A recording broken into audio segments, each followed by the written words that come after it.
Donald Trump may have lost the 2020 election, but that's only if you count all the votes against him. The good news, though, is that doesn't mean he walked away from the race empty-handed. Well, Trump supporters may have gotten or given more than they bargained for when they donated to his re-election campaign. A New York Times investigation found that people who thought they were sending a single donation were charged over and over again by his campaign operation, and what the Times calls an intentional scheme to boost revenue. Recurring online donations were set up by default. Here is how that fine print disclaimer looked. Take a look at this. It was buried. That tiny line at the bottom of the first yellow box calls for a weekly recurring donation. Hundreds of thousands of people had money withdrawn without their knowledge, leading to a record amount of fraud claims against more than $64 million in refunds in the last months of 2020. The 63-year-old man willingly initially contributed $500 to the Trump campaign when the man had his bank account repeatedly charged $500 several times in the weeks to come, to the tune of $3,000 in less than 30 days. God damn! Say what you want about Donald Trump, but this man is a legend. His last act as president was to rob his own supporters. They loved him so much they stormed the Capitol for him, and meanwhile, he was like, "You go on ahead, I'll watch your stuff. Leave your wallet here, Bobby. I got you."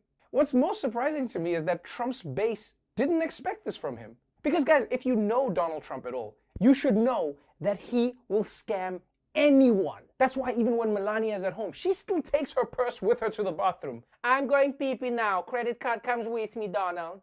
Now, you'd probably think that after getting scammed, his supporters would have second thoughts about him, but it turns out some of the victims still say that they are loyal to Donald Trump.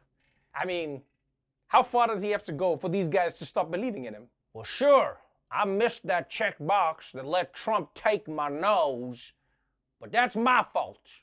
I would still shake the man's hand if I had a hand, because I missed that checkbox too." And finally, there's another political story that we missed while we were off the air last week. And you know, normally when we miss a political scandal, we just say, "Ah, big deal," and we wait for the next one, because it's fine. Scandals about politicians come around more often than YouTuber apologies. But this story is so insane that we just have to talk about it. Stunning new allegations that Florida Republican Matt Gaetz paid women for sex. The Justice Department is investigating whether the congressman and a local Florida politician gave cash or other items of value to multiple women who were recruited online to sleep with them. The men allegedly told women to meet at hotels, and that some of the encounters reportedly involved the drug ecstasy. The inquiry is also examining whether Gaetz had a sexual relationship with a 17-year-old girl and possibly violated sex trafficking laws. Sources tell us that as a member of the Florida House of Representatives, female colleagues referred to him as, quote, creepy Gaetz, because he made them feel so uncomfortable. Once in Congress, sources say Gaetz allegedly boasted of his sexual encounters with women and would allegedly try to show colleagues photos and videos of naked women he'd claimed he'd slept with. One source saying he tried to show him video of a naked woman with a hula hoop. Okay, this is crazy! Matt Gaetz, Florida congressman and only living relative of Beavis and Butthead, being accused of sex crimes. And there are a lot of different accusations happening here. Now, do I think that Matt Gaetz looks like a guy who shows photos of naked women to people at work? Yes. But do I think that he would have paid for sex? Yeah, definitely.